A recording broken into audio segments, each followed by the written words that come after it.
শিশুটিকে সন্দেহভাজনদের হাত থেকে উদ্ধার করা সম্ভব হয়। এরপর উত্তেজিত জনতা অভিযুক্তদের ধরে বেধড়ক মারধর করে। পরিস্থিতি ক্রমশ নিয়ন্ত্রণের বাইরে চলে গেলে ক্ষুব্ধ জনতা স্করপিও গাড়িটিতে আগুন ধরিয়ে দেয়। মুহূর্তের মধ্যেই আগুন গাড়িটিকে গ্রাস করে নেয় এবং চারপাশে আতঙ্ক ছড়ায়। খবর পেয়ে লালগোলা থানার পুলিশ ঘটনাস্থলে পৌঁছে পরিস্থিতি সামাল দেয়। মসজিদে নামাজ পড়তে এসেছিলাম, তারপর উজু করছিলাম দিয়ে আমাকে ডাকলো।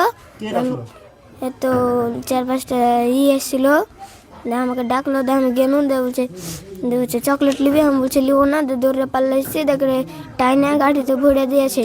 দেখে আমি চলে গেছি, আমাকে কিছু দেয়নি। আমি চকলেট দিয়েছিল, দিয়ে আমি চকলেট ফেলে দিয়েছিল। দিয়ে এবার নিচে নেমেছি, ওখানে গাড়ি থেমে গেছে। নিচে নেমে আমি লুকিয়ে গেছিলাম মসজিদে। তুমি চিল্লাও না ওখানে? না। কি ওরা কি বলছিল? কিছু বলেছিল? আর কিছু না, আর কিছু বলেনি।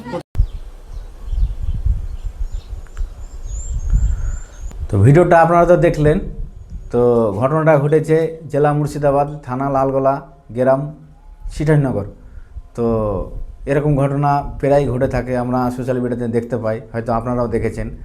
তো বাচ্চা চুরি করতে এসেছিল 4 চাকা গাড়িতে। তো গাড়িটা অনেক দামি আছে, স্করপিও। তো এরকম গাড়িতে এরকম ধরনের লোক চুরি করতে এসছে বাচ্চা। তো বাচ্চা চুরি করতে এসছে, ধরা পড়ে গেছে। তো লোকজন জানাজানি করা হওয়ার পর আপনার গাড়ি ভেঙে একদম পুড়িয়ে ফেলেছে আর কি। তো আপনারা বাচ্চাদেরকে নিয়ে একটু সতর্ক থাকবেন। আপনারা নিজে থেকে স্কুলে দিয়ে আসবেন, নিজে থেকে স্কুলে নিয়ে আসবেন। কেউর আশাতে ছেড়ে দেবেন না, কেউর ভরসাতে ছেড়ে দেবেন না। দেখায় যে যাকে আপনি ভরসা করছেন সে হয়তো আপনার দুশমন, বা তেই হয়তো তাদের সাথে হয়তো হাত মিলা আছে বা জড়িত আছে। তো তার জন্য আপনারা একটু সতর্ক থাকবেন। নিজে একটু কষ্ট করলেও বা কষ্ট হলেও আপনারা দিয়ে আসবেন, নিয়ে আসবেন। তো হচ্ছে যে ভিডিওটা আপনারা বেশি বেশি শেয়ার করবেন, কেননা আপনার শেয়ারে হয়তো আরেকজন দেখে সতর্ক থাকবে।